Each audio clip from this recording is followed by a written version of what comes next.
ശരിക്കും പറഞ്ഞു കഴിഞ്ഞാൽ വളരെ നാളുകളായിട്ടുള്ള ഒരു ആഗ്രഹമായിരുന്നു ബൈക്ക് പഠിക്കാമെന്നുള്ളത്. ഞാൻ ഏകദേശം ഒരു 18-19 വയസ്സിൽ ഞാൻ എൻ്റെ bachelors of agriculture Tamil Nadu Coimbatore പഠിക്കുന്ന കാലം മുതൽ ഞാൻ ടൂ വീലർ ഓടിക്കും. അന്ന് അവിടെ ടി വി എസിൻ്റെ തമിഴ്നാട്ടുകാരുടെ വണ്ടിയില്ലേ ടി വി എസ്, അതൊക്കെ മീൻകാരൊക്കെ ഇവിടെ ഉപയോഗിച്ചിരുന്ന വണ്ടി. ആ വണ്ടി എടുത്ത് ഞാൻ അവിടെ RS-പുരത്തും അവിടെ ഇടില്ല. അതെനിക്ക് സ്വന്തമായിട്ട് വണ്ടിയില്ല. എൻ്റെ ഫ്രണ്ട്സിൻ്റെ വണ്ടി എടുത്ത് കറങ്ങാൻ പോയത്. അത് കഴിഞ്ഞ് എൻ്റെ ഫ്രണ്ട്സ് പഠിത്തമൊക്കെ കഴിഞ്ഞ് വന്ന് സ്വന്തമായിട്ടൊരു സ്കൂട്ടി വാങ്ങിച്ചു അന്നും ഓടിക്കും. പക്ഷേ അന്നൊക്കെ ഈ ബൈക്ക് ഞങ്ങൾ വീട്ടിൽ ബ്രദേഴ്സ് ഇല്ലാതെ സിസ്റ്റേഴ്സ്, ഞാനും എൻ്റെ 2 സിസ്റ്റേഴ്സ്. ഫാദർ ഓടിക്കുന്ന വണ്ടി സാധാരണ സ്കൂട്ടർ. അപ്പോൾ ബൈക്ക് ശരിക്കും ഒരു ഹരമായിരുന്നു അന്നൊക്കെ. ബ്രദേഴ്സൊക്കെ തന്നെ അവരുടെ വണ്ടി എടുക്കുക, അതിനൊരു ഓപ്പർച്യൂണിറ്റി കിട്ടിയിട്ടില്ല. പക്ഷെ അപ്പോൾ ഇതൊരു ശരിക്കും ഒരു ഭയങ്കര ക്രൈസായിരുന്നു ബൈക്ക് ഓടിക്കണം. അപ്പോൾ ആ കാലഘട്ടത്തിലൊക്കെ ബൈക്ക് ഓടിച്ച് നമ്മൾ റോഡിൽ കൂടെ പോകുമ്പോൾ, അതായത് ഞാൻ പറയുന്നത് 90കളിലാണ്. അന്നൊക്കെ ബൈക്ക് ഓടിച്ച് റോഡിൽ കൂടെ പോകുന്ന പറഞ്ഞാൽ അന്ന് ട്രാൻസ്പോർട്ട് ബസ്സിലൂടെയൊക്കെ പോകുന്നവർ ഈ പെൺകുട്ടിയെ ഒന്ന് നോക്കും. പക്ഷെ ഇപ്പോഴും ആ മനസ്സിൽ ആ വിചാരമുണ്ട്. പക്ഷേ നിർഭാഗ്യവശാൽ ഇപ്പോൾ ബൈക്ക് ഓടിക്കൽ വളരെ കോമൺ ആയതുകൊണ്ട് റോഡിൽ കൂടെ പോയാൽ ആരും നോക്കും.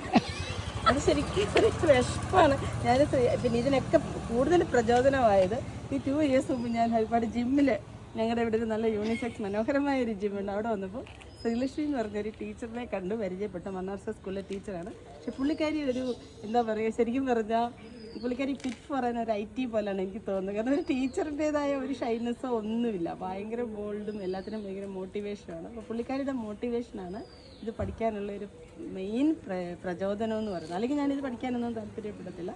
പുള്ളിക്കാരിയുടെ റൈഡിനൊക്കെ പോയപ്പോൾ ഭയങ്കര ആഗ്രഹം. അപ്പം പുള്ളിക്കാരിയുടെ റൈഡിന് പോയപ്പോഴാണ് ഷൈനി എന്ന് പറഞ്ഞത് ദ റൈഡർ. അപ്പോൾ പുള്ളിക്കാരിയുടെ ഇൻസ്റ്റാ ഒന്ന് കണ്ടു കഴിഞ്ഞാൽ പിന്നെ ഒരു രക്ഷയില്ല, പുള്ളിക്കാരി പഠിച്ചേ പറ്റുമെന്നുള്ളതായി.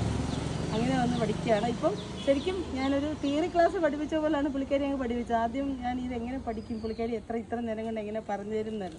പക്ഷെ തുടങ്ങിക്കഴിഞ്ഞപ്പോഴാണ് പറഞ്ഞത് ശരിക്കും ഒരു നല്ലൊരു കോച്ചിങ്, എന്താണെന്ന് പറഞ്ഞാൽ ശരിക്കും ഒരു തിയറി കോച്ചിങ് തന്നിട്ട് അതങ്ങ് പ്രാക്ടിക്കലാക്കി എടുക്കായിരുന്നു.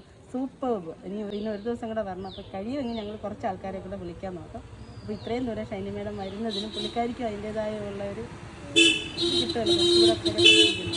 എന്തായാലും ഇപ്പോൾ പഠിക്കാൻ പറ്റും, വണ്ടി റോഡിൽ ഓടിക്കാൻ പറ്റുന്ന ഒരു കോൺഫിഡൻസ് കിട്ടി. Big salute to Shiny the rider.